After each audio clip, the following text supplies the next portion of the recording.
Wild times. Where leftists are lighting Teslas on fire and putting swastikas on them.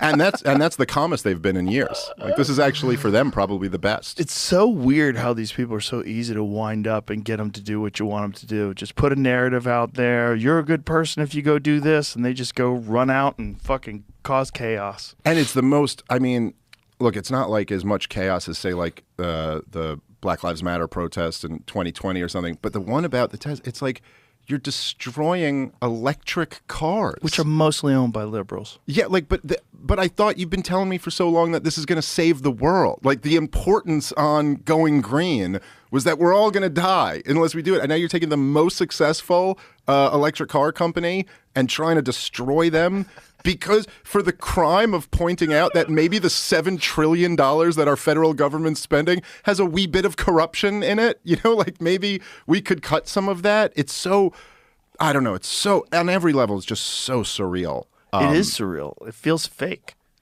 It does. It genuinely feels like we're living in some sort of a stupid movie. Yeah. Well, and it makes you wonder. It makes you wonder how controlled the whole thing is, you know. And I don't know. But there is a, do you remember, I think I sent it to you at the time, but there was like 4 years ago, there was a Time magazine piece about the 2020 election. It was like a real long article about, it was something like, the title was something like how the shadow government like stole. It wasn't exactly that, but it was like basically went through the real conspiracy of 2020, and they're writing it from the pro conspiracy point of view. But they're, forget anything about like ballots or any of that stuff, which I don't, you know, even when you interviewed Trump, he didn't really have a good answer for that. You know, No. it's like, it was stolen. And you're like, well, how do you know it was stolen? It's like, it was stolen, you know? Got the information? Yeah, but what we do know, like the real conspiracy in broad daylight, that they just totally like tanked the economy, overhauled. Yeah, that's it. The secret history of the shadow campaign that saved the 2020 election. Saved. And they go deep into like admitting so much about like the censorship on social media, the support of the riots and the protests. And what's amazing about it is it really is incredible their ability to turn on and turn off the protest machine. Well, it's just Like, money. Yeah, yeah. It's just money. There's a lot of people out there that have nothing to do. There are a bunch of, we were talking about it the other day. I was like, if I was 21 years old and someone said, hey, they're going to pay you $400 to go to a Kamala Harris rally, would you go? I'm like, fuck yeah. Yeah. I'd go. I'd hold that sign up. I'd probably vote When for I was her. 21, you had me at $400. The conversation was over. It It's was like over. $400. I heard you get $1,000 to go protest for Tesla.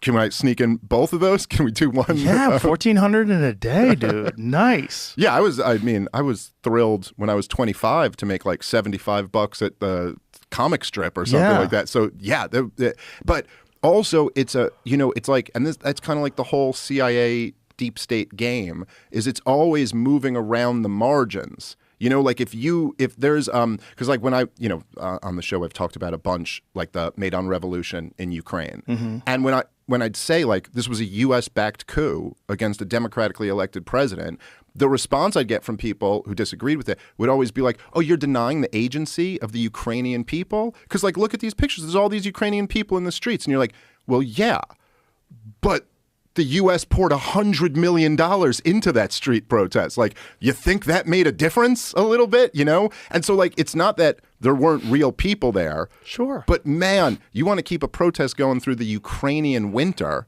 and then all of a sudden you get $100 million, and now you got heat lamps and celebrities and concerts, and then you keep the whole thing going until the democratically elected president has to flee for his fucking life. And then what are you supposed to look at that? Oh, that was just an organic revolution? Like, no, it fucking wasn't. You know, this is D.C. overthrowing Putin's neighbor. And, you know, they don't like that detail because then it fucks up the whole unprovoked Yeah, people narrative. don't like that detail. They don't like the detail that there's many layers of subterfuge exchanging with each other. There's just so much money and so much influence, and they're so good at it. They've been doing it for so long that they can get Time magazine to write an article saying how it's good. Yeah, it's great. It's good that we saved the 2020 election. And by the way, I love I know you're podcast with Mike Benz was phenomenal. That dude's great. He's phenomenal. I've done a few of them now. Yeah, he's great. But I'll tell you, I knew all that. He's right about all that USAID stuff, and I'll tell you, that was the whole thing. It's Scott Horton's book, Provoked, which is like the best book that's been written on the history of the build up to the war in Ukraine. And it's all in there, dude, if you want. It's all footnoted, but it's like, yeah, they're the ones pumping all this money in. And then they make it out like when you try to cut it, they're like, oh no, we were just helping some kids get on a school bus over here and overthrowing the democratically elected government in Ukraine. You know, like we did all of that. But well, that's the beautiful thing about USAID. You know, it's like they had the money to do all this stuff. There's the money to do essentially whatever they want all over the world. And the way Mike Benz describes it as the stuff that's too dirty for the CIA. Yeah. Yeah. Well, and so they can have plausible deniability too. Because like, what are you talking about? Non-government organization. Yeah, there you go. That's totally right. Yeah, exactly. It's like in the name. They might as well call it. They're like, we're not the CIA. The good guys. We're just George Soros's NGO, not the CIA at all. Totally removed. But also the thing is that, you know, when you look at like the actual money, because sometimes they'll kind of point out that they're like, oh, this is a very small percentage of the budget. And it's like, yeah. It's tiny amount of money. Well, right. It's a small just percentage a few of $billion dollars. Our budget. Yeah. But our budget, I mean, I know the entire GDP of Russia is like $2 trillion. The entire economy. And I don't know what Ukraine is, but smaller than that. And we spend like between $6 and $7 trillion a year, just our government.